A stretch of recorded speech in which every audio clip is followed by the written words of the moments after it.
She came west as a mail-order bride with a rancher's name in her pocket and nothing left to lose in Missouri. But when the stagecoach dropped her at the wrong ranch in the middle of a Wyoming snowstorm, Clara Bennett found herself standing in front of a broken widower, his guarded daughter, and a life that was never supposed to be hers. The letters that brought her across 1,000 miles might have been lies. The man waiting for her might still be out there. And the family she's starting to love? She might have to leave them behind. This is the story of a woman who rode towards safety and found something far more dangerous, a place that felt like home. If you want to know whether Clara stayed or whether the frontier tore her heart in two, stay with me until the end.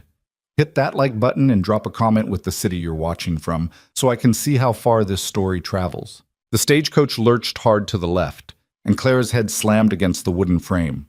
She tasted blood. Outside, the wind screamed across the prairie like something living and angry, and the driver was shouting words she couldn't make out over the roar of the storm.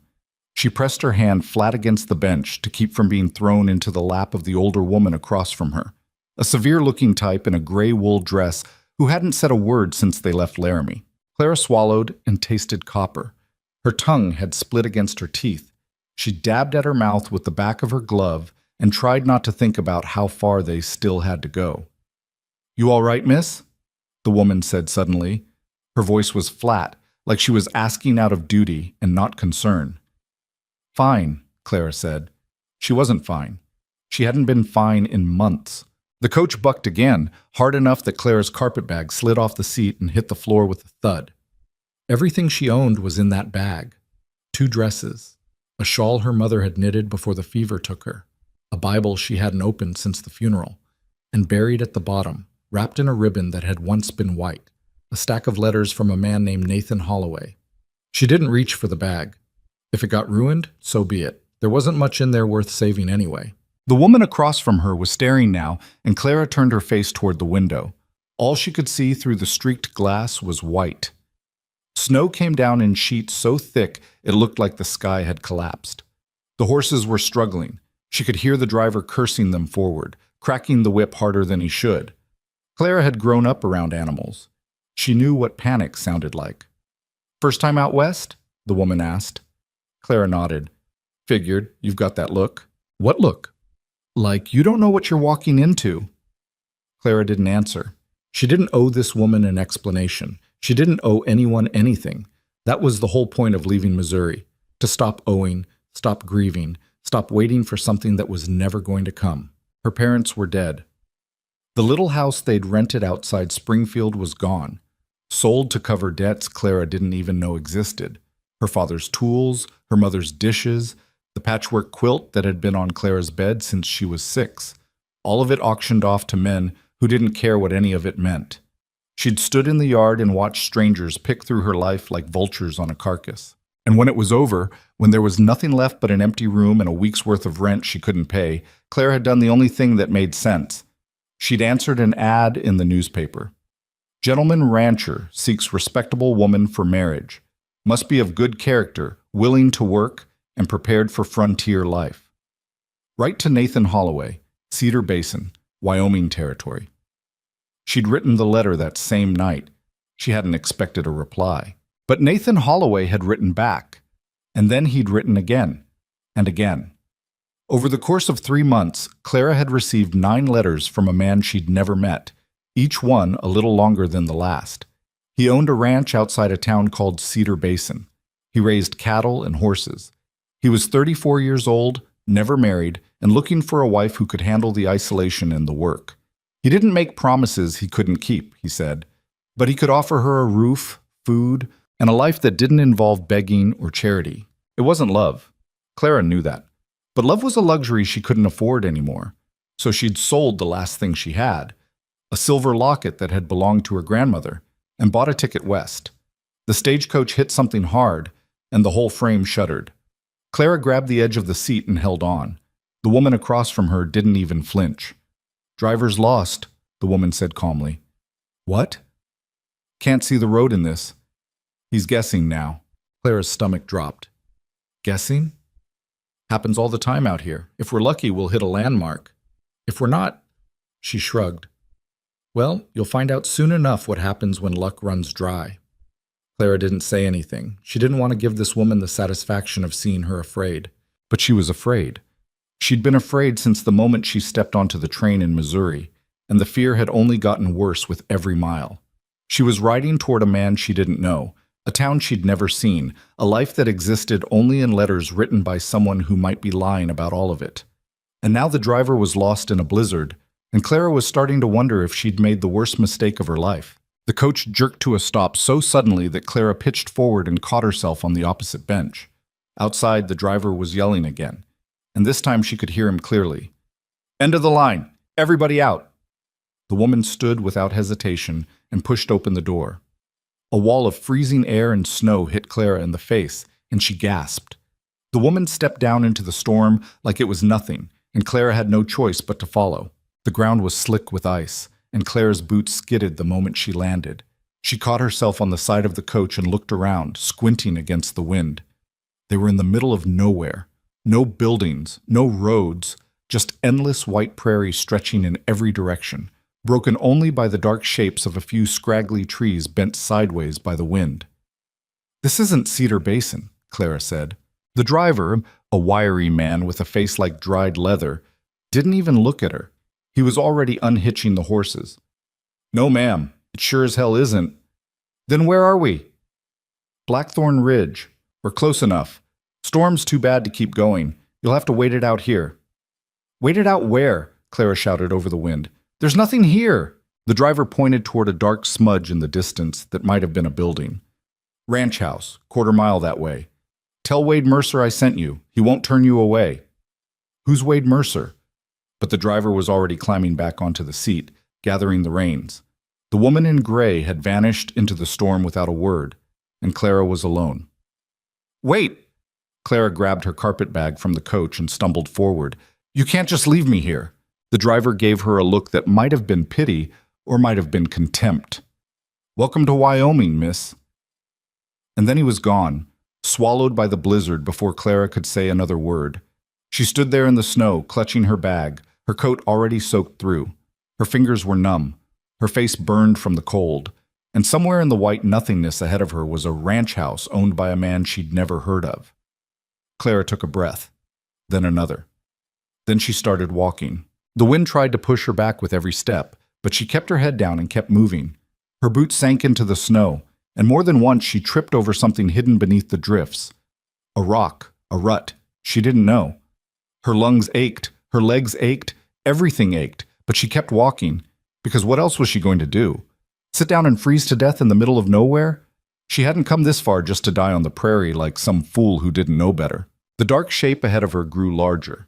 It was a house, low and rough, built from logs and stones that looked like they'd been pulled straight out of the ground.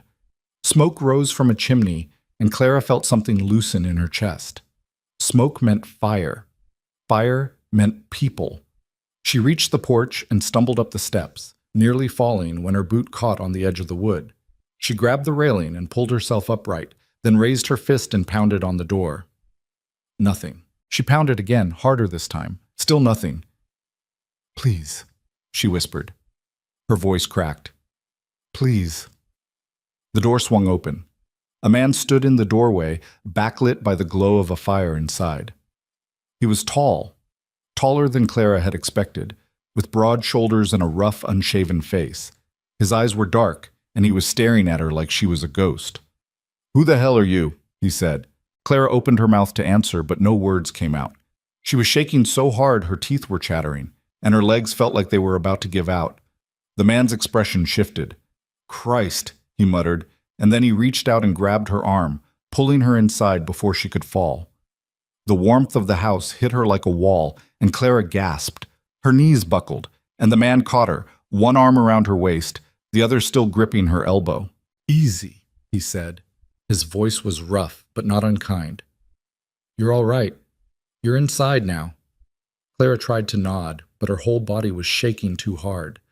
The man guided her toward the fire and lowered her into a chair, then crouched in front of her, his hands on her shoulders. "Look at me," he said.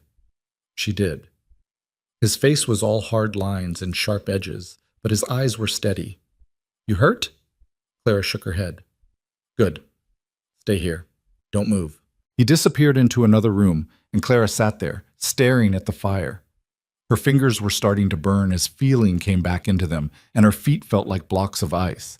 She could hear the man moving around somewhere behind her, opening cabinets, clinking glass. He came back with a blanket and a tin cup. He draped the blanket over her shoulders and pressed the cup into her hands. "Drink," he said. She lifted the cup to her lips and took a sip. It was whiskey, and it burned all the way down, but it was warm, and that was all that mattered. The man pulled a chair over and sat down across from her, elbows on his knees, watching her like he wasn't sure what to do with her.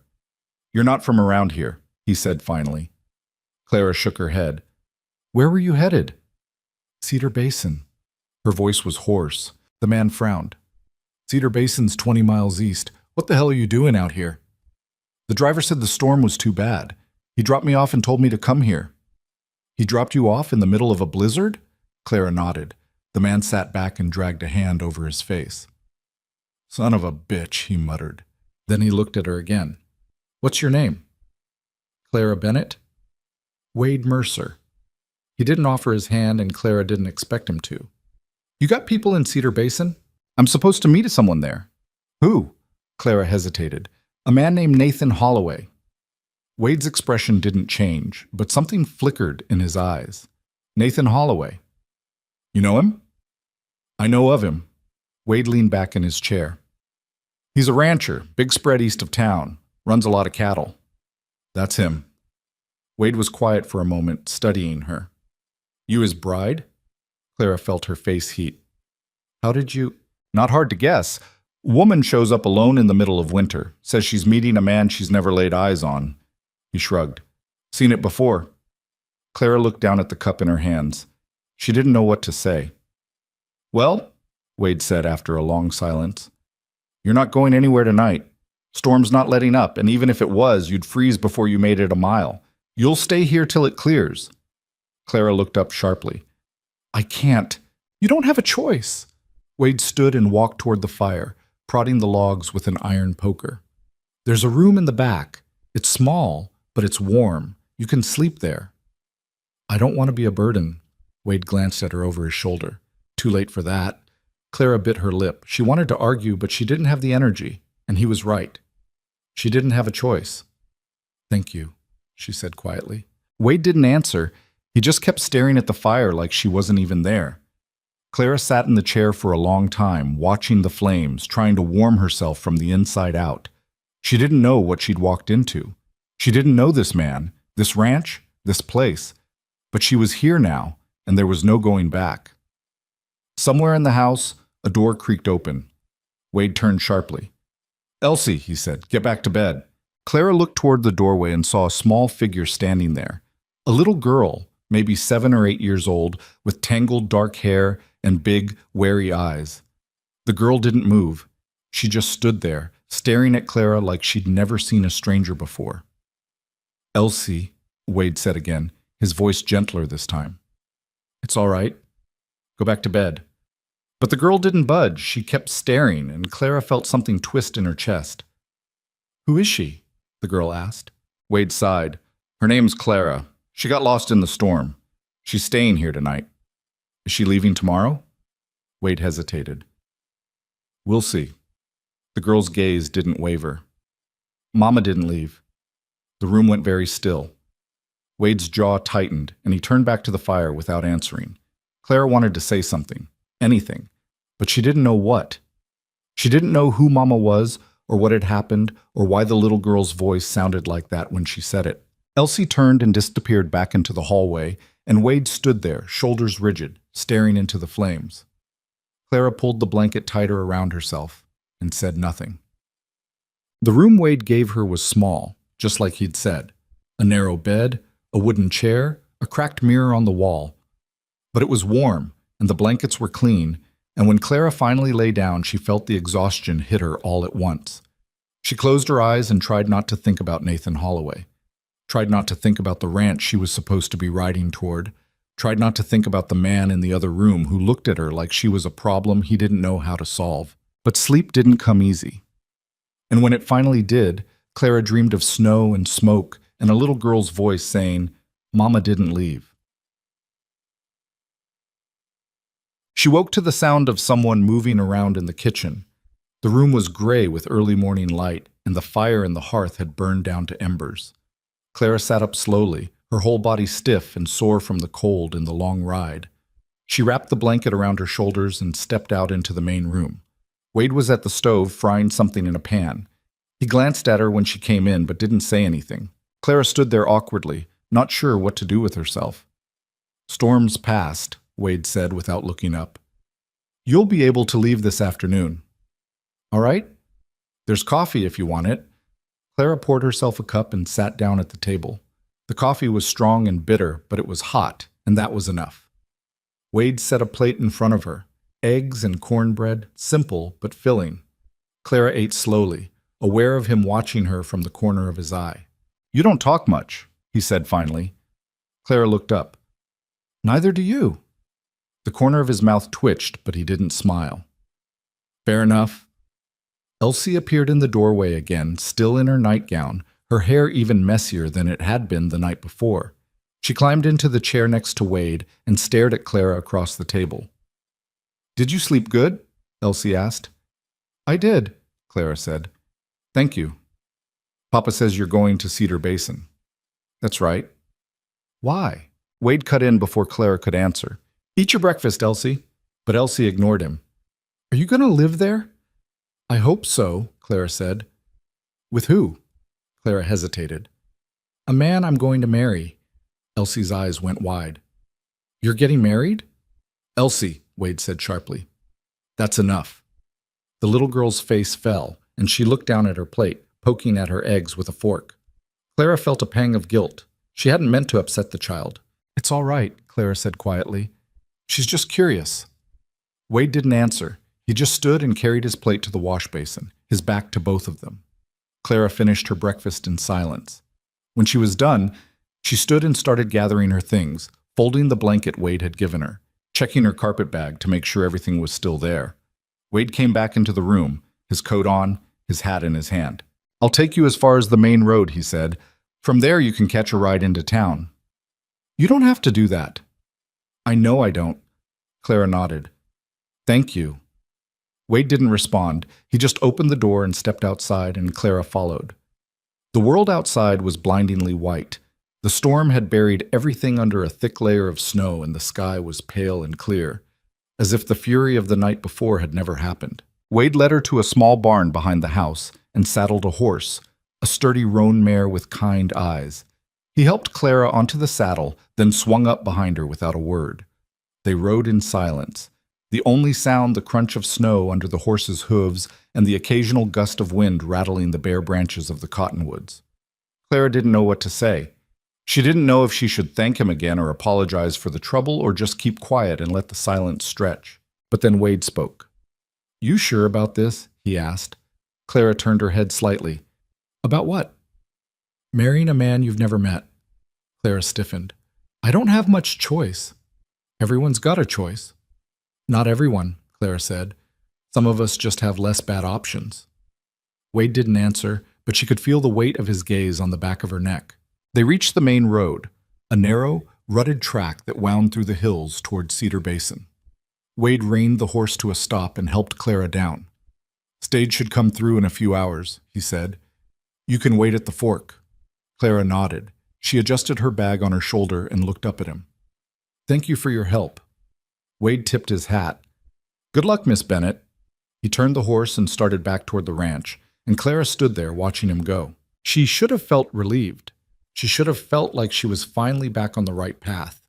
But all she felt was a strange, hollow ache in her chest. She shook it off and started walking toward the fork in the road. Cedar Basin was waiting, and so was Nathan Holloway. The stagecoach came 2 hours later, rattling down the road like it was trying to shake itself apart. Clara climbed aboard and paid the driver with the last of her coins, and then they were moving again, jolting over the frozen ground toward the town she'd traveled 1,000 miles to reach. Cedar Basin wasn't much to look at. A handful of buildings clustered around a dirt main street, a general store, a saloon, a livery stable.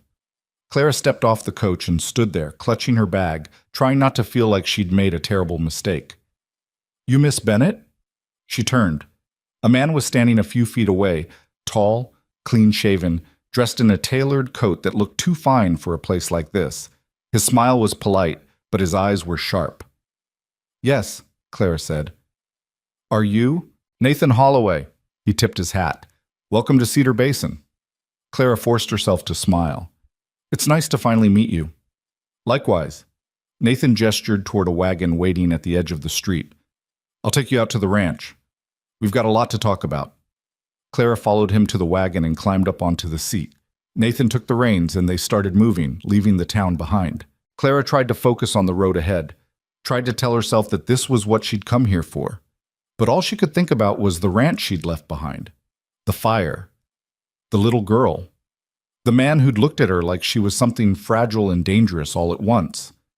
She closed her eyes and took a breath. This is the right choice, she told herself, but she wasn't sure she believed it. Nathan Holloway's ranch was nothing like Blackthorn Ridge. The house sat on a gentle rise overlooking miles of open grassland, 2 stories tall with white-painted trim and glass windows that caught the afternoon sun. There were corrals, a barn twice the size of Wade's, and a bunkhouse where Clara could see men moving around, tending to horses and gear. Everything looked orderly, clean, prosperous. Clara sat on the wagon seat and tried to feel something other than dread. "It's bigger than I expected," she said. Nathan smiled. "I've done well for myself. Took time, but I built something worth keeping." He glanced at her. "I hope you'll feel the same way." Clara nodded, but she didn't answer. She was still thinking about the letters, 9 of them, each one carefully written, each one promising her a future that sounded almost too good to be real. And now here she was, looking at the proof that Nathan Holloway was exactly who he'd said he was. So why did it feel wrong? Nathan pulled the wagon to a stop in front of the house and climbed down, then came around to help Clara. His hands were smooth, not calloused like Wade's. He smelled like soap and leather, and when he smiled at her, it was the kind of smile that didn't quite reach his eyes. "Come inside," he said. "I'll show you around." The house was immaculate. Polished wood floors, rugs that looked like they'd been shipped from back east, furniture that matched in a way that made Clara think someone had planned it all out ahead of time. There were paintings on the walls, landscapes, horses, nothing personal. And the whole place felt like a hotel lobby. Pretty, but empty. "This is the parlor," Nathan said, gesturing around. "Kitchen's through there. Upstairs are the bedrooms. I've had one prepared for you." Clara set her carpet bag down near the door. "It's very nice. I want you to be comfortable." Nathan walked to the window and looked out over his land. "I know this is all new for you. I know it's not what you're used to, but I think you'll find that life here is good, stable. You won't have to worry about money or food or any of the things that sent you west in the first place." Clara felt a knot tighten in her stomach. He wasn't wrong. She had come here because she was desperate, because she had no other options, and now she was standing in a house that most women would be grateful for, looking at a man who could give her everything she'd lost. But all she could think about was the little girl standing in the doorway at Blackthorn Ridge, asking if she was going to leave. "I appreciate that," Clara said carefully. "I really do." Nathan turned to face her. But what?" "You've got that look on your face, like you're trying to figure out how to say something you don't want to say." Clara hesitated. She wasn't sure how much she should tell him. She wasn't sure if it even mattered. "I got caught in the storm," she said finally. "The driver left me at a ranch about 20 miles west of here. I stayed the night." Nathan's expression didn't change. "Which ranch?" "Blackthorn Ridge. A man named Wade Mercer." Something flickered in Nathan's eyes. Recognition, maybe, or something harder. "I know Wade. He helped me, gave me a place to sleep, got me back to the road this morning." That was decent of him. Nathan's voice was neutral, but Clara could hear the edge underneath it. "Wade's had a rough few years, lost his wife a while back. Hasn't been the same since." Clara thought about Elsie's voice in the dark. Mama didn't leave. "He has a daughter," Clara said. "Elsie." "Yeah." Nathan walked to the sideboard and poured himself a drink from a crystal decanter. He didn't offer one to Clara. "Poor kid, she's taken it hard." "Taken what hard?" Nathan took a sip. "Her mother died giving birth to a son who didn't make it either. Wade buried them both the same day. Winter, 2 years ago. Coldest February anyone around here can remember. Clara felt her throat tighten. She hadn't known. Wade hadn't said anything, and she hadn't asked. "That's terrible," she said quietly. "It is." Nathan set his glass down. "But that's the frontier. People die. You keep moving or you don't. Wade chose to keep moving, but he's barely holding that place together. The land's not good, the herd's too small, and he's too proud to ask for help. It's only a matter of time before he loses it all." Clara didn't know what to say. She felt like she was hearing something she wasn't supposed to hear, like Nathan was testing her somehow. "I'm sorry for him," she said. "So am I." Nathan walked back to the window. "But you didn't come here to worry about Wade Mercer's problems. You came here to start a new life. And I intend to give you one." Clara nodded. She wanted to believe him. She wanted to feel relieved that she'd made it, that the hard part was over, that everything was going to be fine now. But she didn't. She just felt tired. Nathan must have seen it on her face because he softened. "You've had a long journey. Why don't you go upstairs and rest? We can talk more at supper." "All right." He showed her to a room on the second floor, spacious with a real bed and a washstand and curtains that looked like they'd never been touched. Clara closed the door behind her and sat down on the edge of the bed, staring at the wall. She thought about Wade's house, the cracked mirror, the fire that never quite warmed the whole room, Elsie's big, wary eyes.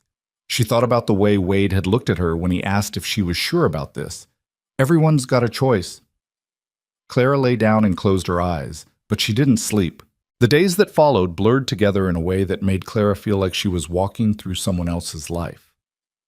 Nathan was polite, attentive, careful. He showed her the ranch, introduced her to the men who worked for him, explained how everything ran. He talked about the future like it was already decided, where they'd live, how they'd manage the house, what she'd be expected to do. And Clara nodded and smiled and said all the right things, even though none of it felt real. She tried. She really did. She helped the cook in the kitchen, learned the names of the ranch hands, walked the property with Nathan, and listened to him talk about cattle prices and water rights and land deals. She even went into town with him once, to the general store, where the shopkeeper's wife looked at her with a mixture of curiosity and pity. "You're the mail-order bride," the woman said. It wasn't a question. "Yes," Clara said. The woman glanced at Nathan, then back at Clara. "Well, I hope it works out for you." Clara didn't know what to say to that, so she just thanked her and left. But the whole time she felt like she was pretending, like she was playing a part in a story that didn't belong to her. And at night, when she lay in that too-clean room with the curtains drawn, she thought about Blackthorn Ridge. She thought about Wade standing in front of the fire, his shoulders tight, his jaw set. She thought about Elsie asking questions Wade didn't want to answer. She thought about the way the house had felt, rough and cold and hard, but real. And she wondered if she'd made a mistake. It was Nathan who finally brought it up. They were sitting at the dinner table one evening, and Clara had barely touched her food. Nathan set down his fork and looked at her. "You're not happy," he said. Clara looked up, startled.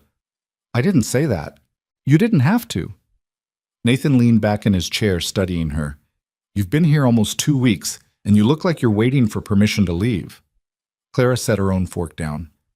"I'm sorry. I don't mean to seem ungrateful. I'm not asking for gratitude. I'm asking what's wrong." Clara didn't know how to answer. She didn't even know if she could put it into words. She hesitated. "I don't know if I belong here." Nathan's expression didn't change. "You belong wherever you decide to belong. That's not how it works." "Isn't it?" Nathan folded his hands on the table. "You came here because you needed a fresh start. I offered you one. The house is yours. The life is yours. All you have to do is take it." Clara looked down at her plate. "It's not that simple." "Why not?" "Because it doesn't feel like mine." The words came out before she could stop them, and Clara immediately regretted it. But Nathan didn't get angry. He just watched her, waiting. "Then what does feel like yours?" he asked quietly. Clara didn't answer. She couldn't, because the truth was, the only place that had felt like anything in the last 2 weeks was a broken-down ranch she'd spent one night in, with a man who barely spoke and a little girl who looked at her like she was afraid Clara would disappear. Nathan sighed.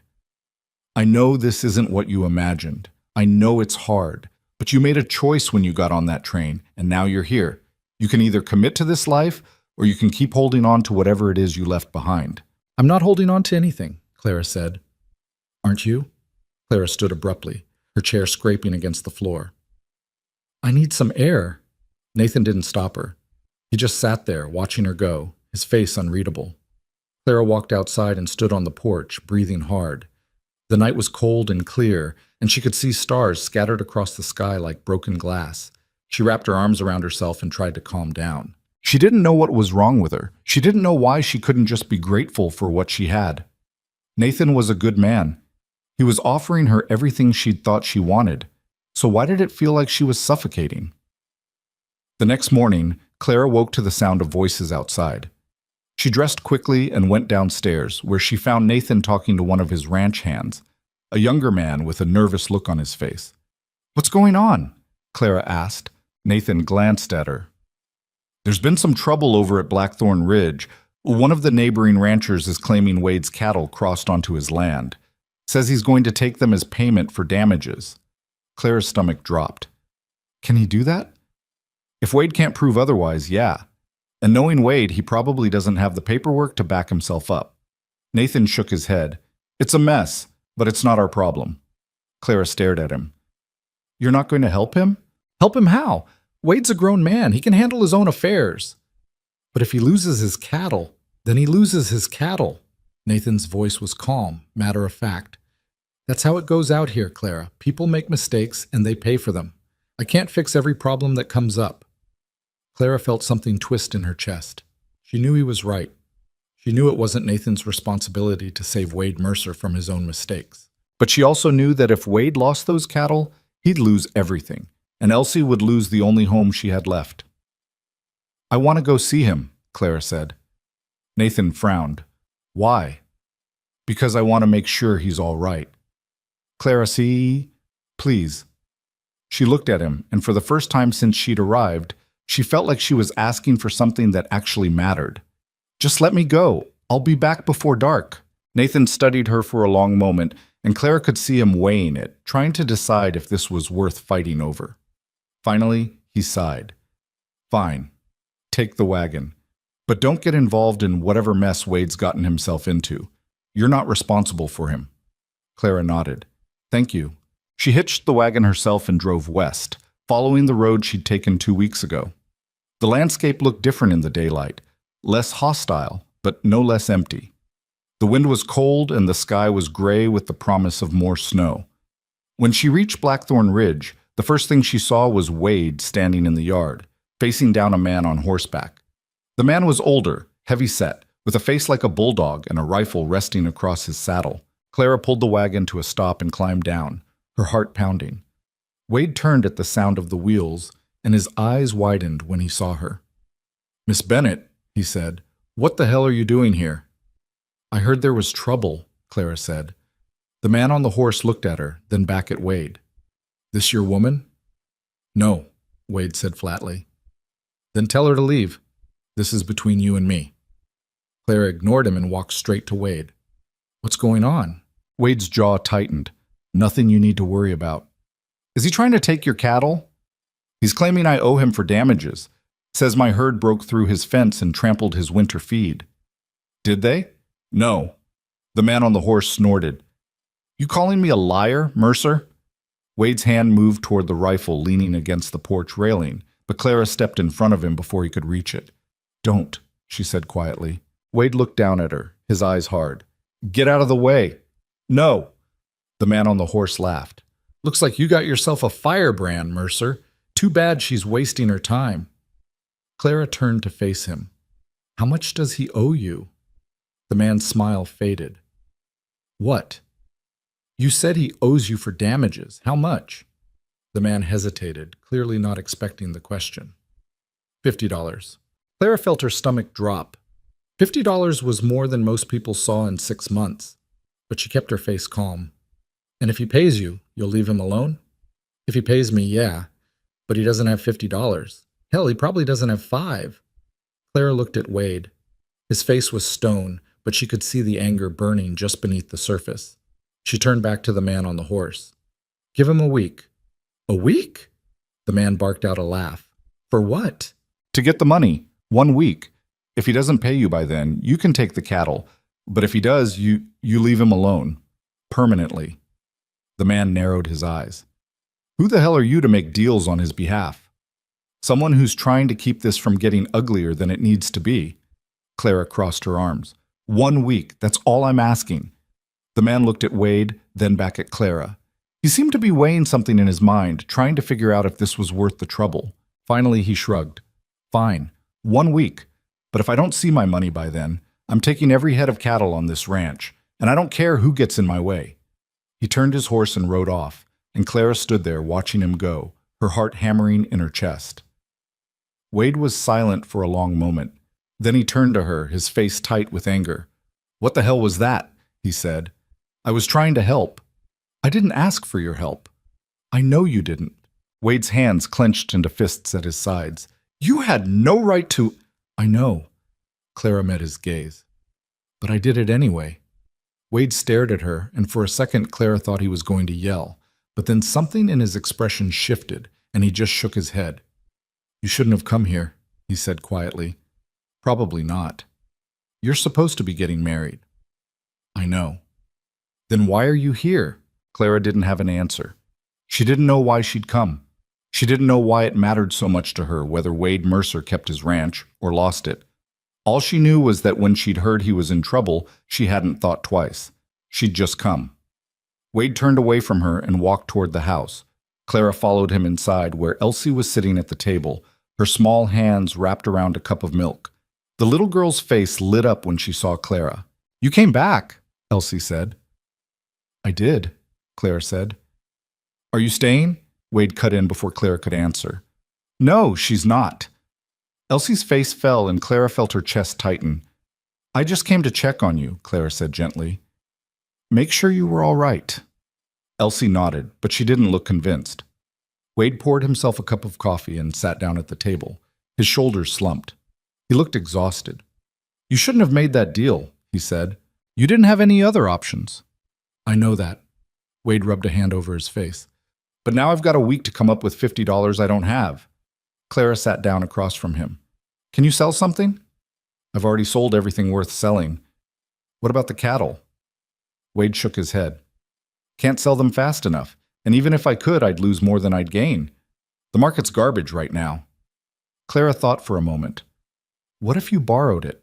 Wade looked at her like she'd lost her mind. From who? Clara hesitated. She knew what she was about to say was going to make him angry, but she said it anyway. Nathan Holloway. Wade's expression went dark. Absolutely not. He has the money. I don't care if he's got a vault full of gold. I'm not asking Nathan Holloway for a damn thing. Why not? Wade stood abruptly, the chair scraping against the floor. Because I'd rather lose the ranch than owe that man a favor. Clara stood too. That's pride talking. Maybe it is, but it's my pride, and it's my ranch. Wade's voice was hard. You don't know him like I do. Then tell me. Wade was silent for a long moment. Then he sighed and sat back down, his shoulders sagging. Nathan's father owned half the land around Cedar Basin, Wade said quietly. When Nathan took over, he started buying up the rest. Not always fairly. There were a lot of small ranchers who lost their places because Nathan made deals that put them in a corner. He didn't break the law, but he didn't have to. He just waited until people were desperate enough to sell. Clara felt a chill run through her. And you think he'd do the same to you? I know he would. Wade looked at her. If I borrow money from Nathan, I'll never pay it back. Not because I can't, but because he'll make sure I can't. And when I default, he'll take this place. That's how he works. Clara sat down slowly, her mind racing. She thought about Nathan's house, the polished floors, the careful way he talked about the future. She thought about the way he dismissed Wade's trouble like it was nothing. It's not our problem. What are you going to do? Clara asked. Wade shook his head. I don't know. They sat there in silence, and Clara felt the weight of it pressing down on her. She'd come here thinking she could help, but all she'd done was buy Wade a week he couldn't use. Elsie got up from the table and walked over to Clara, climbing into her lap without asking. Clara wrapped her arms around the little girl, and Elsie leaned her head against Clara's shoulder. Don't leave again, Elsie whispered. Clara's throat tightened. I have to. Why?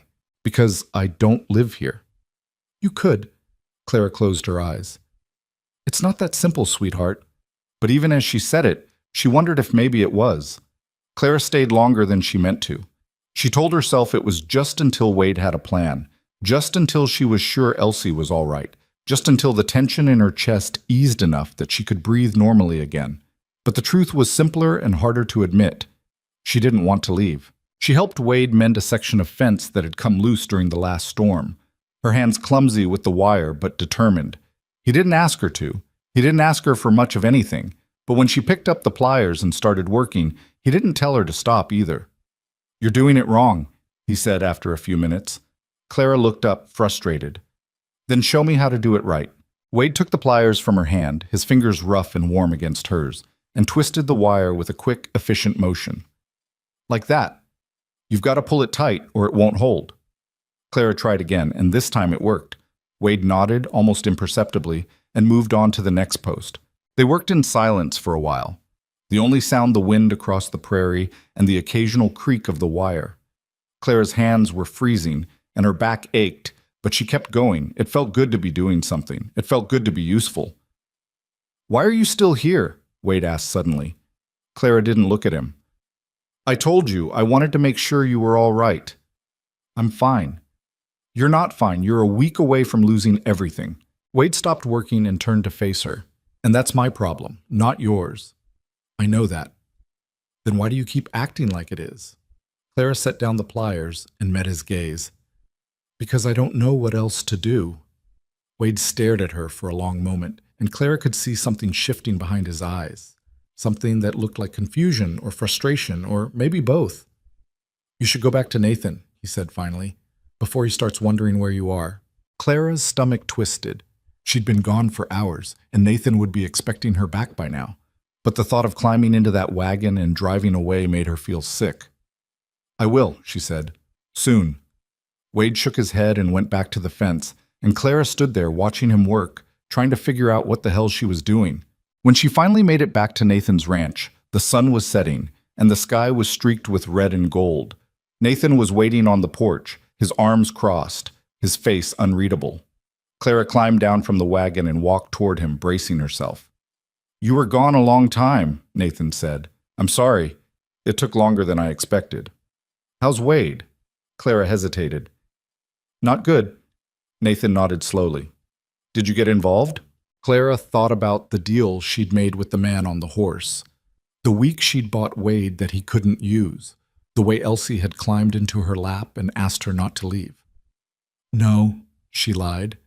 Nathan studied her for a moment, and Clara had the uncomfortable feeling that he knew she wasn't telling the truth, but he didn't call her on it.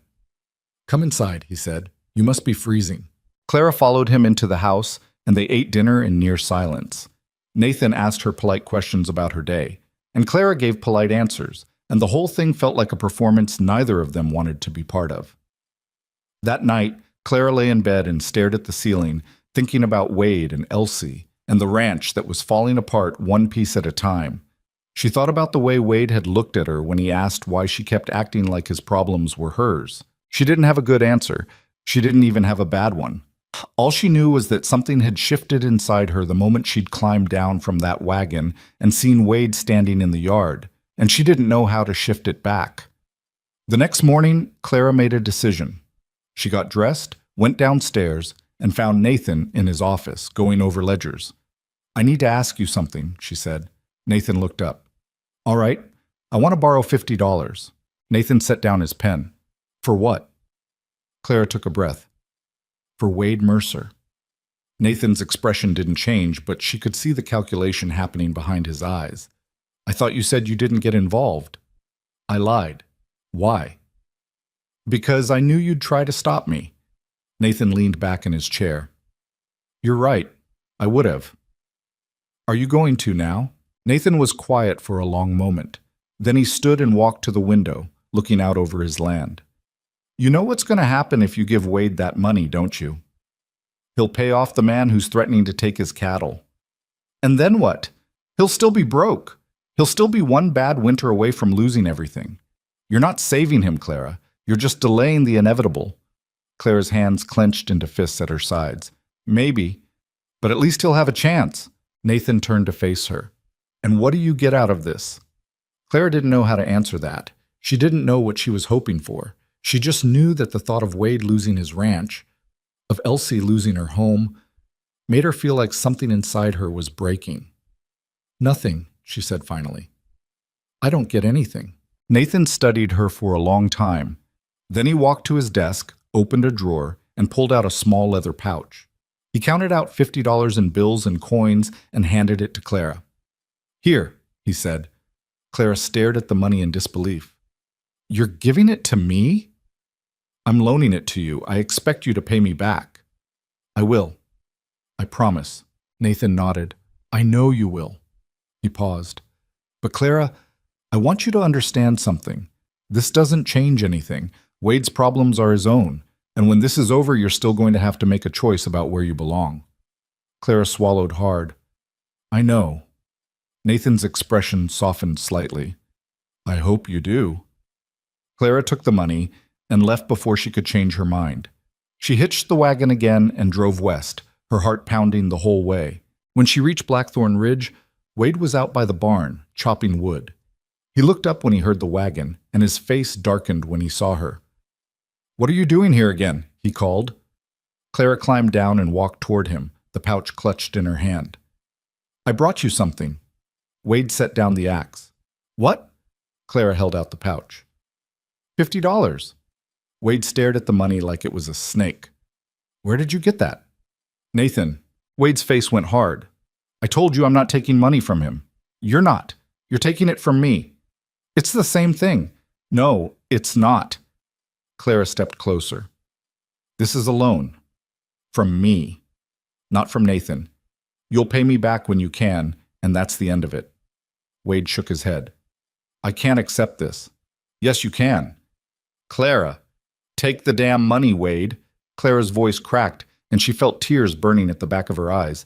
Please, just take it. Wade looked at her, and for the first time since she'd met him, she saw something in his expression that looked like vulnerability. Why are you doing this? He asked quietly. Clara didn't know how to answer. She didn't know how to explain that every time she left this place, it felt like she was tearing something out of herself. Because I want to, she said finally. Wade took the pouch from her hand, his fingers brushing hers. He didn't say thank you. He didn't say anything. He just stood there, holding the money, looking at her like he was trying to figure out a puzzle that didn't have a solution. You should stay for supper, he said after a long silence. Clara blinked. What? It's late. You shouldn't drive back in the dark. Wade glanced toward the house. Elsie would like it if you stayed. Clara's chest tightened. All right. They walked to the house together, and when Elsie saw Clara, she ran straight to her and wrapped her arms around Clara's waist. You came back again, Elsie said, her voice muffled against Clara's coat. I did, Clara said, smoothing the little girl's hair. Are you staying this time? Clara looked at Wade, who was watching them from the doorway. Just for supper. Elsie pulled back and looked up at her with wide, hopeful eyes. Can you help me with the chickens?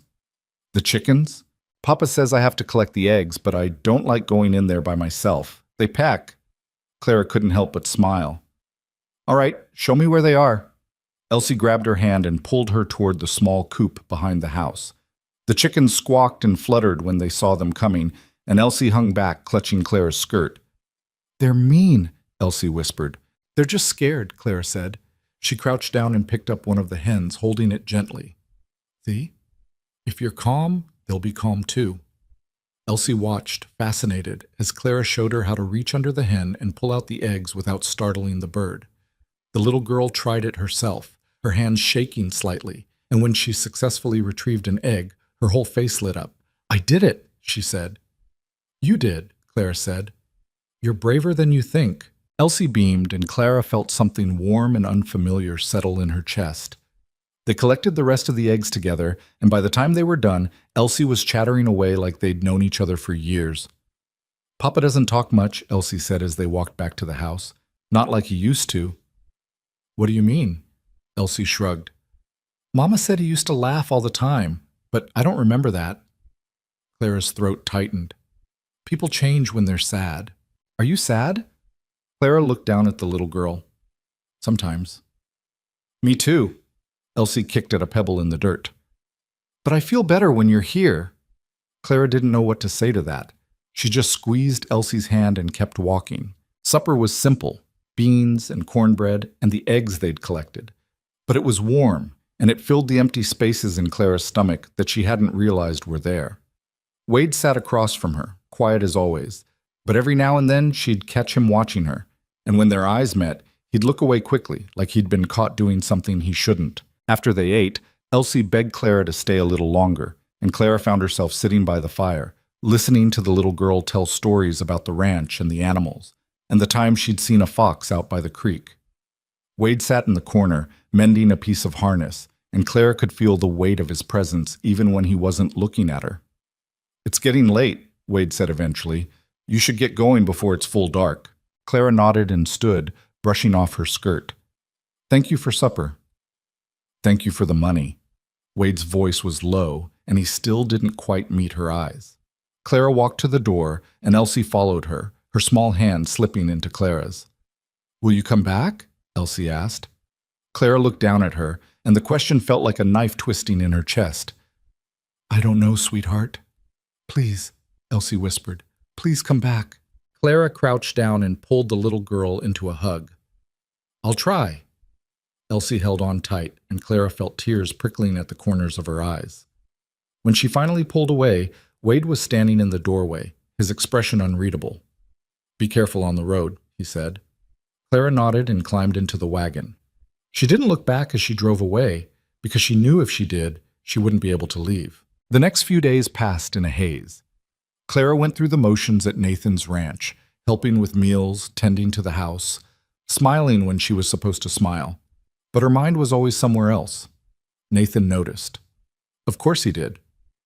"You're distracted," he said one afternoon as they sat in the parlor. Clara looked up from the sewing she'd been pretending to do. "I'm sorry." "Don't apologize. Just tell me what's on your mind." Clara set down the needle. "I've been thinking about Wade and Elsie." Nathan's jaw tightened. "Of course you have." "I can't stop worrying about them." "Why not?" Clara didn't have a good answer. "Because they need help." "Everyone out here needs help, Clara. You can't save all of them." "I'm not trying to save all of them. Just them." Nathan stood and walked to the window. "You know what I think?" "What?" "I think you're looking for something that isn't there." Clara frowned. "What does that mean?" Nathan turned to face her. "I think you're trying to find a family in a place where there isn't one. Wade's not looking for a wife, Clara. He's barely holding himself together. And Elsie's a sweet kid, but she's not yours." Clara felt her throat tighten. "I know that." "Do you?" Nathan crossed his arms. "Because it seems to me like you're spending more time at Blackthorn Ridge than you are here, and I need to know where this is going." Clara stood. "I don't know where it's going." "Then maybe it's time to figure it out." Nathan's voice was calm, but there was an edge to it. "I've been patient, Clara. I've given you space. I've let you do things your way. But we can't keep going like this. You're supposed to be my wife. And right now, it doesn't feel like you even want to be here." Clara felt like the ground was shifting beneath her feet. "That's not fair." "Isn't it?" Nathan stepped closer. "Tell me honestly, if you could go anywhere right now, where would you go?" Clara opened her mouth to answer, but the words stuck in her throat. Because the truth was, if she could go anywhere, she'd go back to Blackthorn Ridge, and Nathan could see it on her face. He sighed and rubbed a hand over his jaw. "I thought so." "Nathan, it's fine." He held up a hand. "I'm not angry, but I think you need to make a decision, and you need to make it soon." Clara nodded, her chest tight. "I will." Nathan walked past her and out of the room, leaving Clara standing there, alone. That night a storm rolled in. Not snow this time, but rain, cold and relentless, hammering against the windows like it was trying to get inside. Clara lay in bed, listening to it, and she felt a sick twist of worry in her gut. She thought about Blackthorn Ridge, the roof that leaked in the back corner, the barn that wasn't quite weatherproof, Elsie, who was afraid of storms. She tried to push the thoughts away, tried to tell herself that Wade could handle it, that it wasn't her problem, but she couldn't. She got out of bed, dressed quickly, and went downstairs. Nathan was in his office reading by lamplight. "I need to go check on them," Clara said. Nathan looked up. "In this weather?" "Yes." Nathan set down his book. "Clara, it's the middle of the night." "I know, but I can't just sit here." Nathan stood and walked toward her. "This is what I'm talking about. You can't keep doing this." "I know." "Then why are you?" Clara looked at him, and for the first time she let herself say the truth out loud. "Because I think I made a mistake." Nathan's face went very still. "What kind of mistake?" Clara took a breath. "Coming here. Marrying you. All of it." Nathan didn't say anything for a long moment. Then he nodded slowly. "I see." "I'm sorry," Clara whispered. "So am I." Nathan walked back to his desk and sat down. "But I'm not going to stop you. If you want to go, go." Clara stared at him. "Just like that?" "Just like that." Nathan picked up his book again. "I'm not going to force you to stay somewhere you don't want to be. I've got more pride than that." Clara felt tears burning in her eyes. "Thank you." Nathan didn't look at her. "Don't thank me. Just go." Clara grabbed her coat and ran out into the storm. The rain was coming down in sheets, and the road was a muddy mess, but Clara didn't care. She hitched the wagon and drove through the darkness, her heart pounding, her hands shaking on the reins. She didn't know what she was going to say when she got there. She didn't know what she was hoping for. All she knew was that she couldn't stay away anymore. When she reached Blackthorn Ridge, the house was dark except for a faint glow of firelight in the window. Clara climbed down from the wagon and ran to the door, pounding on it with her fist. Wade opened it almost immediately, his eyes wide with alarm. "Clara?" he said. "What the hell? Is Elsie all right?" Clara gasped, out of breath. Wade stared at her. "She's fine. She's asleep. What are you doing here?" Clara stepped inside, dripping water all over the floor. "I was worried. I thought, you drove all the way out here in the middle of a storm because you were worried?" Clara nodded, and Wade just stood there, looking at her like she'd lost her mind. "You're insane," he said. "I know." Wade shook his head, but there was something in his expression that wasn't quite anger. "You're soaked. Get by the fire before you freeze." Clara walked to the hearth and held her hands out to the flames, shivering. Wade disappeared into the back room and came back with a blanket, which he draped over her shoulders without a word. "Thank you," Clara said. Wade didn't answer. He just stood there, watching her, his arms crossed. "Why did you really come here?" he asked finally. Clara looked up at him, and the words came out before she could stop them. "Because I couldn't stay away." Wade's expression shifted, and for a moment Clara thought she saw something raw and unguarded in his eyes. "You're supposed to be marrying Nathan Holloway," he said quietly. "I know." "Then what are you doing here?" Clara took a shaky breath. "I don't know. I just know that every time I leave this place it feels wrong, and every time I come back it feels like I'm finally breathing again." Wade stared at her, and Clara could see him struggling with something, could see the walls he'd built around himself starting to crack. "You don't belong here," he said, but his voice didn't sound convincing. "Maybe not," Clara said, "but I don't belong there either." Wade ran a hand through his hair, his jaw tight. "This is a bad idea." "I know. You're going to regret it. Maybe." Wade looked at her for a long moment. Then he crossed the room in 2 strides, cupped her face in his hands, and kissed her. It wasn't gentle. It wasn't careful. It was desperate and hungry, and full of everything neither of them had been willing to say out loud. Clara kissed him back, her hands fisting in his shirt, and for the first time in weeks, she felt like she was exactly where she was supposed to be. When they finally pulled apart, both of them were breathing hard. "This changes everything," Wade said. Clara nodded. "I know." Wade rested his forehead against hers. "You're sure about this?" Clara closed her eyes. "No, but I'm doing it anyway." Wade let out a breath that might have been a laugh. "You really are insane." "So are you."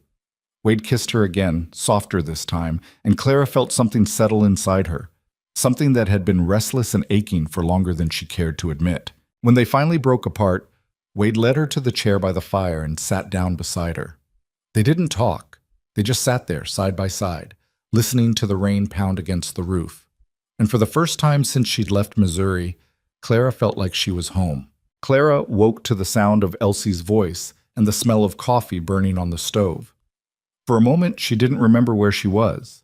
Then she opened her eyes and saw the rough wooden ceiling, the cracked mirror on the wall, and the blanket Wade had draped over her sometime during the night. She sat up slowly, her body stiff from sleeping in the chair, and looked around.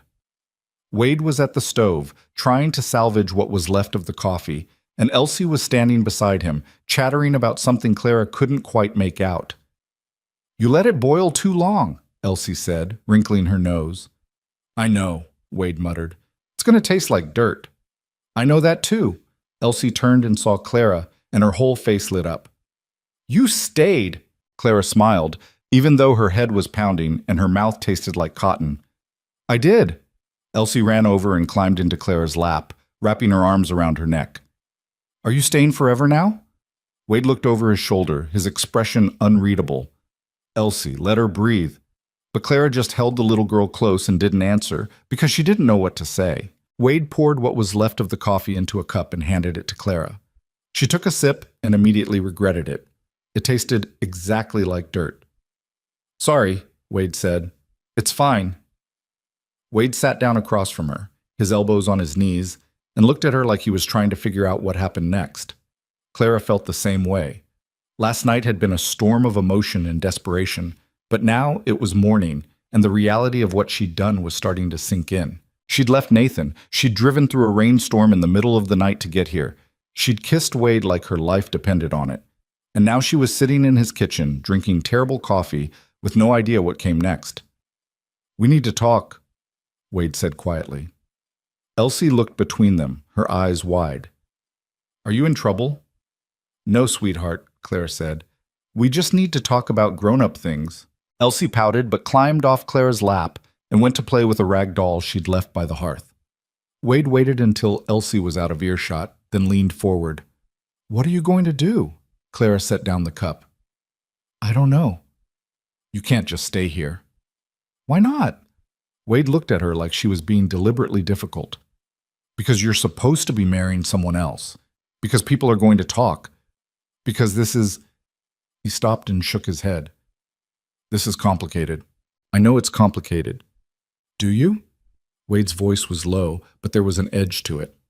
"Because from where I'm sitting, it looks like you made a decision last night that you're going to regret in the daylight." Clara felt a flare of anger in her chest. "I'm not going to regret it." "You don't know that." "Neither do you." Wade stood abruptly and walked to the window, staring out at the muddy yard. "You don't understand what you're walking into. This place is falling apart.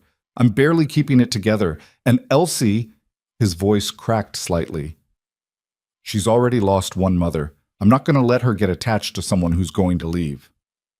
Clara stood too. "I'm not going to leave." Wade turned to face her, his eyes hard. "You say that now. But what happens when you wake up in 6 months and realize you made a mistake? What happens when you remember that Nathan Holloway has money and land and a future, and all I've got is a broken-down ranch and a mountain of debt?" Clara crossed the room and stood in front of him. "I don't care about Nathan's money." "You should." "Well, I don't." Clara's voice was shaking now. "And I'm not leaving. So you can either accept that, or you can keep pushing me away. But either way, I'm staying." Wade stared at her, and Clara could see the war happening behind his eyes. He wanted to believe her. She could see that. But he was terrified. "You're going to break her heart," he said quietly. "No," Clara said. "I'm not." Wade didn't answer. He just turned back to the window, his shoulders tight. Clara wanted to say more, wanted to make him understand, but she didn't know how. So she just stood there, feeling the weight of the silence pressing down on both of them. Elsie broke the tension by running over and tugging on Wade's sleeve. "Papa, can Clara help me feed the chickens again?" Wade looked down at his daughter, and his expression softened. "If she wants to." Elsie turned to Clara, her eyes hopeful. "Do you want to?" Clara forced a smile. "Of course I do." They went outside together, and Clara tried to focus on the chickens and the eggs and Elsie's endless stream of questions. But all she could think about was the look on Wade's face when he'd said she was going to break Elsie's heart. He was wrong. She wasn't going to leave. She'd meant what she said. but the fear in his eyes stayed with her all morning. By midday, the rain had stopped and the sky was a pale, washed-out blue. Clara was helping Wade fix a broken shutter on the barn when they heard the sound of hooves on the road. Wade tensed immediately. "Stay here." Clara watched as he walked toward the front of the house, his hand resting on the rifle he'd propped against the porch railing. A moment later, a rider appeared, a man Clara didn't recognize, dressed in a long coat and a wide-brimmed hat. "You Wade Mercer?" the man called. "Who's asking?" Wade said. The man dismounted and pulled a folded piece of paper from his coat. "Got a message for you. From the sheriff." Wade took the paper and unfolded it, his face going pale as he read. Clara walked over, her stomach twisting. "What is it?" Wade didn't answer. He just handed her the paper. It was short and to the point. The neighboring rancher who'd threatened to take Wade's cattle had filed a formal complaint with the sheriff, claiming that Wade had failed to pay his debt and had threatened him with violence. The sheriff was ordering Wade to appear in Cedar Basin in 3 days to settle the matter. Clara looked up at Wade. "This is a lie." "I know it's a lie." Wade's voice was flat. "But it doesn't matter. He's got the sheriff on his side and I don't." The rider cleared his throat. "I'm just delivering the message. You got 3 days to show up or the sheriff's going to issue a warrant." Wade nodded tightly. "I'll be there." The rider tipped his hat and rode off, and Wade stood there, staring at the paper in his hand like it was a death sentence. "What are you going to do?" Clara asked. Wade crumpled the paper and shoved it into his pocket. "I'm going to pay him the $50 and be done with it." "You think that's going to work?" "It has to." Wade's jaw was tight. "Because if it doesn't, I'm going to lose everything." Clara wanted to argue, wanted to tell him there had to be another way, but she didn't know what it was. So she just nodded and followed him back to the house. That night, after Elsie had gone to bed, Clara and Wade sat by the fire again. Neither of them spoke for a long time. "I'm scared," Wade said finally. Clara looked at him, surprised. It was the first time she'd heard him admit it. "Of what?" she asked. "Of losing this place, of not being able to take care of Elsie, of—" He stopped and shook his head. "Of everything." Clara reached over and took his hand. His fingers were rough and scarred, and they tightened around hers like he was afraid she'd let go. "You're not going to lose everything," she said. "You don't know that." "No," Clara admitted, "but I know you, and I know you're not going to give up." Wade looked at her, and for the first time she saw a flicker of hope in his eyes. "I'm glad you're here," he said quietly. Clara squeezed his hand. "So am I." The next 2 days passed in a blur. Clara threw herself into the work of the ranch, helping Wade with everything from mending fences to mucking out stalls. Her hands blistered and her back ached, but she didn't complain. It felt good to be doing something. It felt good to be useful. Elsie followed her everywhere, chattering nonstop, and Clara found herself falling more in love with the little girl every day. Elsie was smart and stubborn and full of questions, and she had a way of looking at the world that reminded Clara of herself at that age, curious and hopeful even when things were hard. On the second night after Elsie had fallen asleep, Wade pulled Clara aside. "I need to tell you something," he said. Clara felt her stomach drop. "What?" Wade took a breath. "When I go to Cedar Basin tomorrow, I don't know what's going to happen.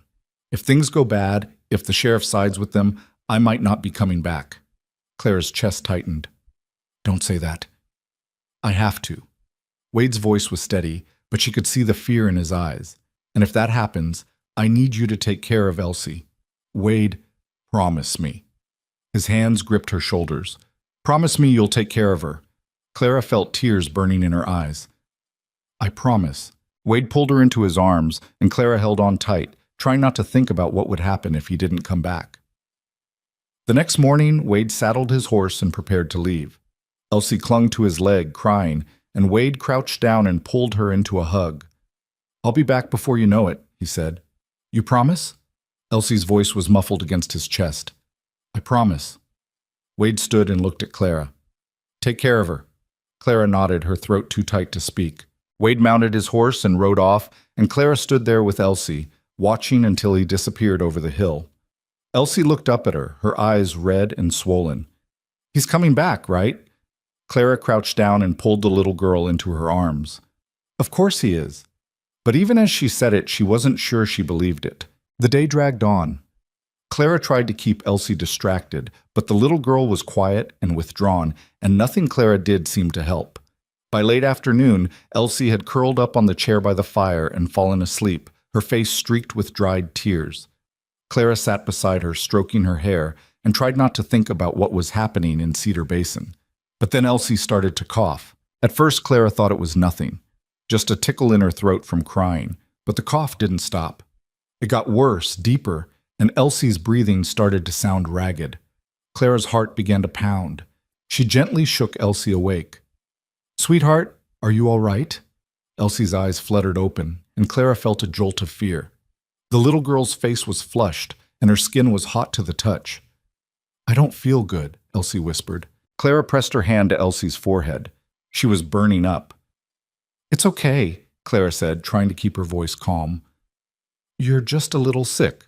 We're going to get you into bed, all right?" She carried Elsie to the small bedroom and laid her down, pulling the blankets up to her chin. Elsie shivered violently, her teeth chattering, and Clara felt panic rising in her chest. She had no idea what to do. She didn't know how to treat a fever. She didn't know if this was something serious or just a cold. All she knew was that Elsie was getting worse. Clara spent the night at Elsie's bedside, wiping her face with a cool cloth, trying to get her to drink water, whispering reassurances she didn't feel. But Elsie's fever didn't break. If anything, it got higher. By morning, the little girl was barely conscious, her breathing shallow and labored.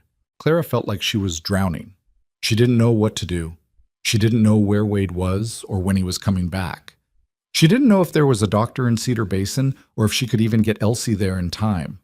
All she knew was that she couldn't lose this little girl. She ran outside and hitched the wagon, then carefully lifted Elsie and laid her in the back, wrapping her in every blanket she could find. Elsie didn't protest. She didn't say anything. She just lay there, her eyes half closed, her skin burning. Clara climbed onto the seat and whipped the horses into motion, driving as fast as she dared over the rough, muddy road. She had no idea where she was going. She just knew she had to get help. The journey to Cedar Basin felt like it took hours, though it couldn't have been more than one. By the time Clara reached the town, her hands were shaking and her face was wet with tears she didn't remember crying. She pulled the wagon to a stop in front of the first building she saw, the general store, and ran inside. "I need a doctor," she gasped. "Please, where's the doctor?" The shopkeeper stared at her. "Doc's out on a call. Won't be back till tomorrow." "Tomorrow?" Clara's voice broke. "I can't wait till tomorrow. There's a little girl in my wagon, and she's dying." The shopkeeper's expression softened. "Let me see her." He followed Clara outside, and when he saw Elsie, his face went pale. "That's Wade Mercer's daughter." "I know," Clara said. "Please, you have to help me." The shopkeeper looked around, then pointed to a small house at the end of the street. "Mrs. Brennan. She's not a doctor, but she's delivered half the babies in this town and nursed more people through fevers than I can count. If anyone can help, it's her." Clara didn't wait. She drove the wagon to the house and pounded on the door. An older woman answered, gray-haired, sharp-eyed, and no nonsense. She took one look at Elsie and didn't ask any questions. "Bring her inside," she said. Clara carried Elsie into the house and laid her on the bed Mrs. Brennan pointed to. The woman worked quickly, checking Elsie's temperature, listening to her breathing, examining her throat. "It's a lung fever," Mrs. Brennan said grimly. "She's got it bad." Clara felt like the floor had dropped out from under her. "Can you help her?" "I can try." Mrs. Brennan started mixing something in a bowl. "But I'm not making any promises. She's weak, and this kind of thing can go either way." Clara sank into a chair, her hands trembling. "Please, you have to save her." Mrs. Brennan looked at her, and her expression softened slightly. "I'll do everything I can, but you need to prepare yourself. This might not go the way you want." Clara nodded, but she couldn't speak. She just sat there, watching as Mrs. Brennan worked, and prayed to anyone who might be listening that Elsie would be all right. Hours passed. Mrs. Brennan gave Elsie medicine, kept her cool with wet cloths, forced sips of water down her throat. Clara stayed by the bedside, holding Elsie's small hand, whispering to her, even though she didn't know if the little girl could hear. "You're going to be okay," Clara whispered. "Your papa's coming back, and you're going to be okay. You just have to hold on." But Elsie didn't respond. She just lay there, her breathing shallow and uneven, and Clara felt like her heart was breaking. It was late afternoon when the door to the house burst open, and Wade stumbled inside, his face wild with panic. "Where is she?" he shouted. Clara stood, and Wade saw her. He crossed the room in 2 strides and grabbed her shoulders. "What happened?" he demanded. "She got sick," Clara said, her voice shaking. "I didn't know what to do. I brought her here." Wade pushed past her and knelt beside the bed, his hands hovering over Elsie like he was afraid to touch her. "Elsie," he whispered. "Sweetheart, can you hear me?" Elsie's eyes fluttered open, just barely, and she looked at her father. "Papa," she breathed. Wade's face crumpled, and he pulled her into his arms, holding her like she was the only thing in the world that mattered. Mrs. Brennan cleared her throat. "She's stable for now. The fever's starting to break, but she's not out of the woods yet." Wade looked up at her, his eyes red. "Thank you." Mrs. Brennan nodded. "Don't thank me yet. She's got a long night ahead of her." Wade turned to Clara, and she saw something in his eyes that she'd never seen before. Gratitude, fear, and something deeper that she couldn't quite name. "You saved her," he said quietly. Clara shook her head. "I didn't. Mrs. Brennan did." "You brought her here." Wade's voice was rough. "If you hadn't—" He stopped, unable to finish the sentence. Clara reached out and took his hand. "She's going to be okay." Wade nodded, but she could see the doubt in his eyes. They stayed at Mrs. Brennan's house through the night. Wade never left Elsie's side, and Clara sat beside him, her hand in his, watching the little girl breathe. By morning, Elsie's fever had broken, and her breathing was easier. She opened her eyes and looked at Wade, and for the first time in 2 days, she smiled. "Hi, Papa," she whispered. Wade let out a sound that was half laugh, half sob, and pulled her into his arms. Clara felt tears streaming down her face, and she didn't bother to wipe them away. Mrs. Brennan stood in the doorway, her arms crossed, a small smile on her face. "She's a fighter, that one." Wade looked up at her. "Thank you. I don't know how to repay you." "You don't need to." Mrs. Brennan's voice was gruff. "Just take care of her." Wade nodded. "I will." He turned to Clara, and she saw something in his eyes that made her chest tighten. "I don't know what I would have done without you," he said. Clara reached out and cupped his face in her hand. "You're not without me. I'm here, and I'm not going anywhere."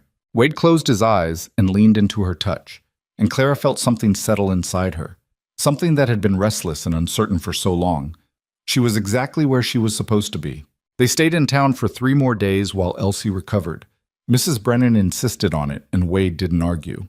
Clara watched him during those days, the way he sat beside Elsie's bed for hours, the way his shoulders finally relaxed when the little girl asked for food, the way he looked at Clara when he thought she wasn't paying attention. On the 3rd morning, Elsie was strong enough to sit up and eat a full bowl of porridge. Mrs. Brennan declared her well enough to travel, though she warned Wade to take it slow and keep the little girl warm. "She's not fully recovered," Mrs. Brennan said, fixing Wade with a stern look. "Any sign of the fever coming back, you bring her straight to me. Understand?" Wade nodded. "I understand, thank you." Mrs. Brennan waved him off. "Just doing what needs doing." Clara helped Elsie into the wagon, wrapping her in blankets until only her face was visible. The little girl looked small and fragile, but her eyes were bright again, and that was enough to ease the knot in Clara's chest. Wade climbed onto the seat beside Clara and took the reins. As they pulled away from Mrs. Brennan's house, Clara glanced back and saw the old woman standing on the porch, arms crossed, watching them go. The ride back to Blackthorn Ridge was quiet. Elsie dozed in the back, and Wade kept his eyes on the road. Clara wanted to ask him what had happened in Cedar Basin, whether he'd paid off the neighbor, whether the trouble was over. But she didn't. She could see the tension in his jaw, the way his hands gripped the reins a little too tight. Whatever had happened, it wasn't good. When they reached the ranch, Wade carried Elsie inside and put her to bed. Clara stood in the doorway, watching him tuck the blankets around his daughter with a gentleness that made her throat tight. "Get some rest," Wade said to Elsie. "I'll be right outside if you need me." Elsie reached up and grabbed his hand. "Don't leave." Wade sat down on the edge of the bed. "I'm not going anywhere." Clara stepped back and gave them space. She went to the kitchen and started a fire in the stove, more to have something to do than because they needed it. Her hands were shaking, and she didn't know why. Wade came out a few minutes later. He looked exhausted. "She asleep?" Clara asked. Wade nodded and sank into a chair. Finally, Clara poured him a cup of coffee and set it in front of him. He took it but didn't drink. "What happened in Cedar Basin?" Clara asked quietly. Wade stared at the cup. "I paid him the $50. And? And it wasn't enough." Wade's voice was flat. "He said the damages were more than he'd thought. Said I owed him another 100. Clara felt her stomach drop. "That's not what he told you before." "I know." "So what did you do?" Wade finally looked up at her. "I told him I didn't have another 100. I told him I'd paid what I owed, and if he had a problem with that, he could take it up with the sheriff." "What did the sheriff say?" Wade's jaw tightened. "The sheriff said he'd look into it, but he didn't sound like he was in any hurry." Clara sat down across from him.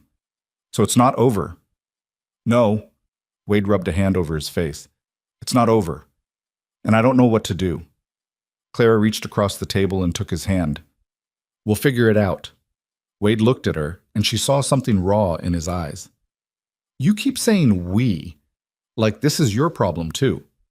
"It is my problem." "Why?" Clara didn't have a good answer. Or maybe she did, and she just didn't know how to say it. So she said the only thing that felt true. "Because I love you." The words hung in the air between them, heavy and undeniable. Wade stared at her, his expression unreadable.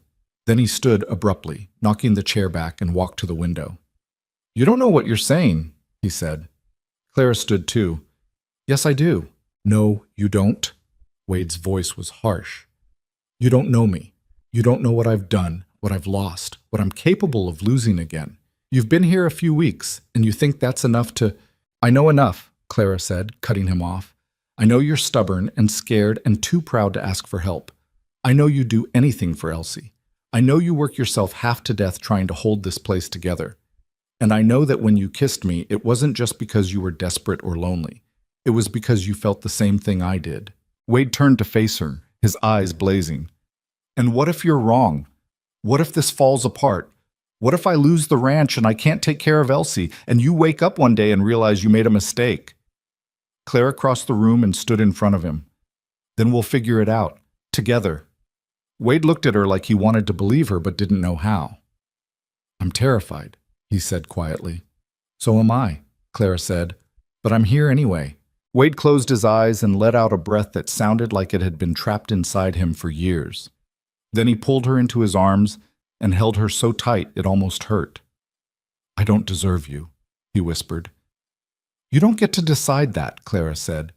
They stood there for a long time, and Clara felt something shift between them, something that had been fragile and uncertain, becoming solid and real. The next morning, Clara woke to the sound of hooves outside. She sat up, her heart pounding, and looked out the window. Nathan Holloway was riding up to the house. Clara felt her stomach twist. She'd known this was coming. She'd known Nathan wouldn't just let her disappear without an explanation. But seeing him here, now, made everything feel suddenly too real. Wade was already outside, standing in the yard with his arms crossed. Clara grabbed her shawl and hurried out to stand beside him. Nathan dismounted, his face calm but his eyes hard. He looked at Clara, then at Wade, then back at Clara. "I heard you were here," Nathan said. Clara lifted her chin. "I am." Nathan nodded slowly. "I figured as much." He glanced at Wade. "Mind if I have a word with her?" Wade's jaw tightened. "That depends. You planning to cause trouble?" "No," Nathan said. "I just want to talk." Wade looked at Clara and she nodded. "It's all right." Wade hesitated, then stepped back. But he didn't go far. Nathan walked closer to Clara and she could see the hurt in his eyes, even though he was trying to hide it. "You could have at least said goodbye," he said quietly. Clara felt a pang of guilt. "I know. I'm sorry." "Are you?" Nathan's voice was calm, but there was an edge to it. "Because it seems to me like you got what you wanted. It's not like that." "Then what's it like?" Nathan crossed his arms. "Because from where I'm standing, it looks like you used me. You came here because you were desperate, and the moment something better came along, you left." Clara felt her face flush. "That's not fair." "Isn't it?" Nathan's voice was sharper now. I gave you everything, Clara. A home, a future, security, and you threw it away for a man who's barely holding himself together. Clara's hands clenched into fists. I didn't throw it away. I made a choice. A stupid choice. Maybe, Clara said, but it was mine to make. Nathan shook his head. You're going to regret this. Maybe I will, Clara said, but at least I'll know I chose it. Nathan stared at her for a long moment, and Clara could see the frustration and hurt warring in his expression. Then he sighed and looked away. I came here to tell you something, he said. I got a letter from the sheriff about Wade's situation with his neighbor. Clara felt her stomach drop. What did it say? The neighbor's claiming Wade threatened him, says he's got witnesses. The sheriff's issuing a warrant for Wade's arrest unless he pays the full amount, $150, by the end of the week. Clara felt like the ground had dropped out from under her. That's impossible. Wade doesn't have that kind of money. I know, Nathan said. He looked at Wade, who was standing a few feet away, his face like stone. And the neighbor knows it too. That's the whole point. Wade stepped forward. He's trying to force me off my land. Nathan nodded. That's what it looks like. Clara looked between them. What can we do? Nathan was quiet for a moment. Then he reached into his coat and pulled out a folded piece of paper. He handed it to Wade.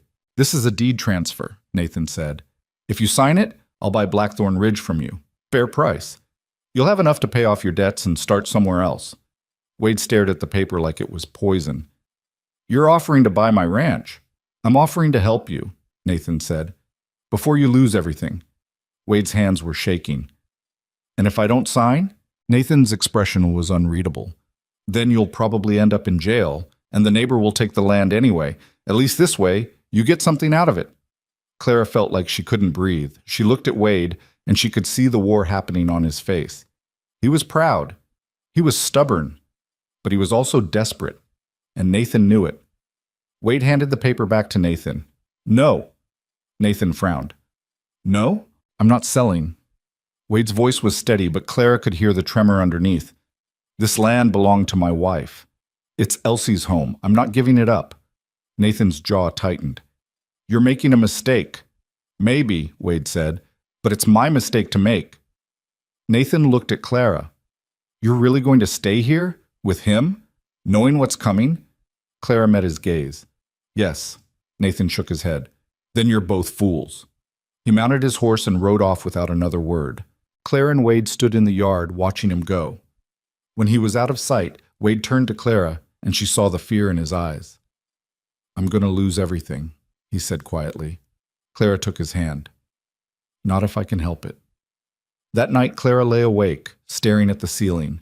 Wade was asleep in the chair by Elsie's bed, and Clara could hear his slow, even breathing. But her mind was racing. She'd been so focused on staying, on choosing Wade and Elsie, that she hadn't thought about what came next.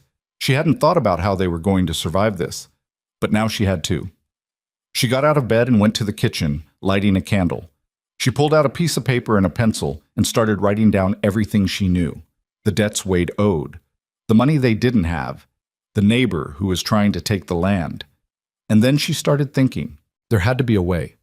There had to be something they could do that didn't involve selling the ranch, or running away, or waiting for the sheriff to come. She thought about Nathan's offer. She thought about the neighbor's threats. She thought about the town, the people, the way things worked out here. And then she had an idea. It was risky. It might not work, but it was the only thing she could think of. The next morning, Clara told Wade her plan. He stared at her like she'd lost her mind. Absolutely not. It's the only way, Clara said. It's insane. Maybe, Clara said, but it might work. Wade shook his head. I'm not letting you do this. You don't get to decide that, Clara said. This is my choice. Wade looked like he wanted to argue, but he didn't. He just stood there, his hands clenched into fists, his jaw tight. If this goes wrong, he started. It won't, Clara said. Wade didn't look convinced, but he didn't stop her. Clara drove the wagon into Cedar Basin and went straight to the sheriff's office. The sheriff was a middle-aged man with a tired face and a badge that looked like it had seen better days. I'm here about Wade Mercer, Clara said. The sheriff looked up. What about him? I want to file a counter-complaint against the neighbor who's accusing him." The sheriff frowned. "On what grounds?" "Fraud," Clara said. "He's claiming damages that don't exist, and he's using intimidation and false testimony to extort money from Wade." The sheriff leaned back in his chair. "That's a serious accusation." "I know," Clara said, "but I can prove it." The sheriff raised an eyebrow. "How?" Clara pulled out a piece of paper. It was a letter she'd written the night before, detailing everything the neighbor had said and done. She'd also included statements from two of Wade's other neighbors, men who'd been willing to testify that the fence the neighbor claimed had been damaged was already broken before Wade's cattle went anywhere near it. The sheriff read the letter, his expression unreadable. Then he set it down and looked at Clara. "You know what you're doing, miss." "Yes," Clara said. "I'm trying to save a good man from losing everything because someone else is greedy." The sheriff was quiet for a long moment. Then he sighed and stood up. "I'll look into it," he said, "but I can't make any promises." "That's all I'm asking," Clara said. She left the sheriff's office and walked down the main street, her heart pounding. She didn't know if it had worked. She didn't know if the sheriff would actually do anything, but she'd tried. And that was something. She was halfway to the wagon when she heard a voice behind her. "Miss Bennett." She turned and saw Nathan standing there, his arms crossed. "I heard what you did," he said. Clara lifted her chin. "And?" Nathan shook his head. "You're relentless, I'll give you that." "I'm not giving up on him," Clara said. Nathan studied her for a long moment. Then he sighed. "I know you're not." He reached into his coat and pulled out another piece of paper. "I talked to the sheriff. Told him I'd vouch for Wade. Told him I'd pay the debt if it came to that." Clara stared at him. "Why would you do that?" Nathan's expression was hard to read. "Because you love him.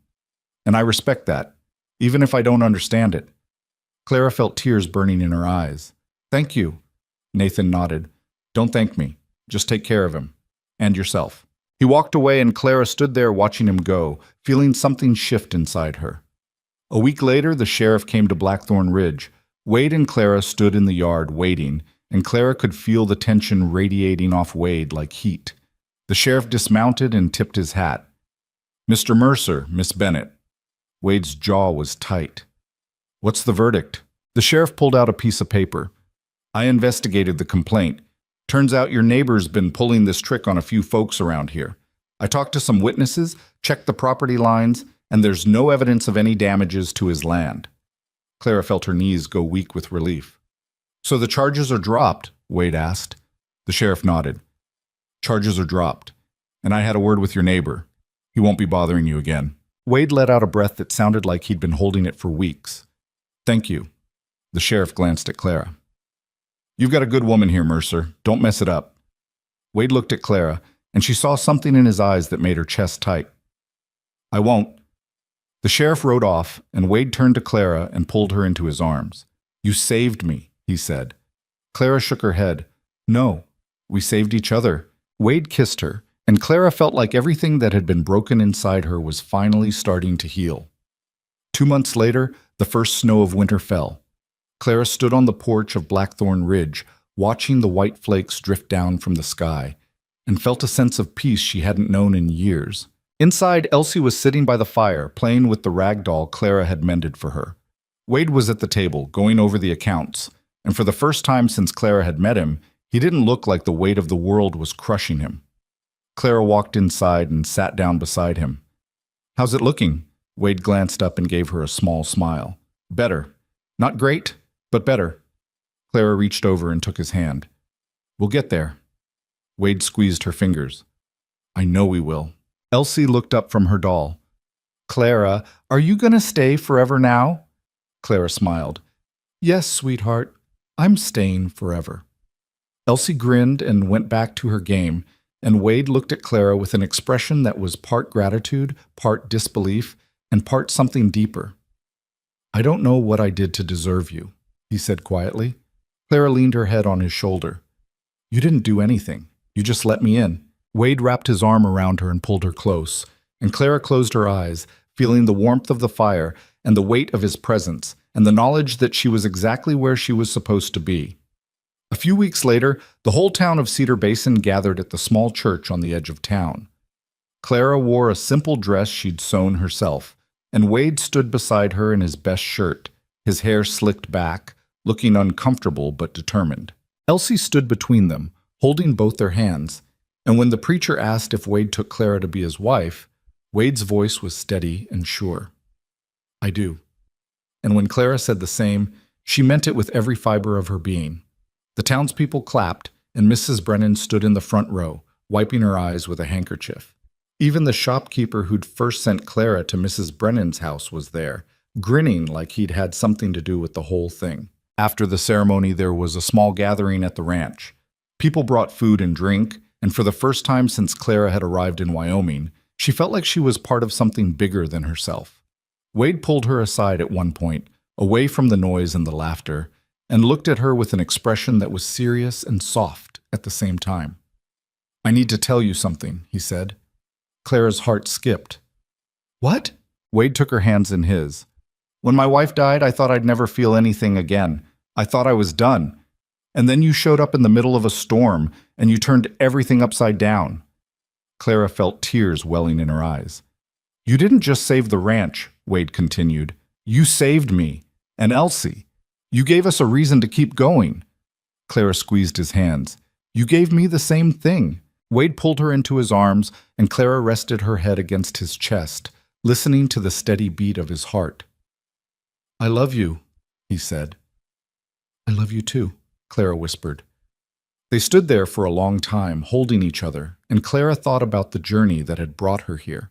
The train ride west, the letters from a man she'd never met, the storm that had dropped her at the wrong ranch. All of it had felt like a mistake at the time, but now she understood. It hadn't been a mistake. It had been fate. Or maybe it hadn't been fate at all. Maybe it had just been a series of choices, hers, Wade's, Elsie's, that had led them all to this moment. Either way, Clara was grateful, because sometimes the things that feel the most wrong are actually leading you exactly where you need to be. Sometimes the hardest roads are the ones that bring you home, and sometimes the people you're supposed to find aren't the ones you're looking for. They're the ones who find you when you're lost. Clara had come west looking for safety, for security, for a life that made sense. But what she'd found was something better. She'd found a family. She'd found a home. She'd found a love that was messy and complicated and hard-won, and she wouldn't trade it for anything. As the sun set over Blackthorn Ridge, painting the snow-covered prairie in shades of gold and pink, Clara stood on the porch with Wade and Elsie, watching the sky. Elsie tugged on Clara's skirt. "Mama, look, it's pretty." Clara's breath caught. It was the first time Elsie had called her that. She crouched down and pulled the little girl into her arms. "It is pretty, sweetheart." Wade stood beside them, his hand on Clara's shoulder, and Clara felt a warmth spread through her chest that had nothing to do with the fire inside. This was her life now. This rough, broken-down ranch. This stubborn, scarred man. This bright, brave little girl. It wasn't perfect. It wasn't easy, but it was real. And it was hers. Clara looked up at Wade, and he smiled at her. A real smile, the kind she hadn't seen when they first met. "We're going to be all right," he said. Clara smiled back. "I know. Because sometimes the frontier doesn't destroy you. Sometimes it shows you who you really are. Sometimes it breaks you down just to build you back up stronger. And sometimes, if you're lucky, it brings you exactly where you were meant to belong." Clara had come west as a stranger, looking for a man she'd never met and a life she thought she wanted. But she'd found something better. She'd found home.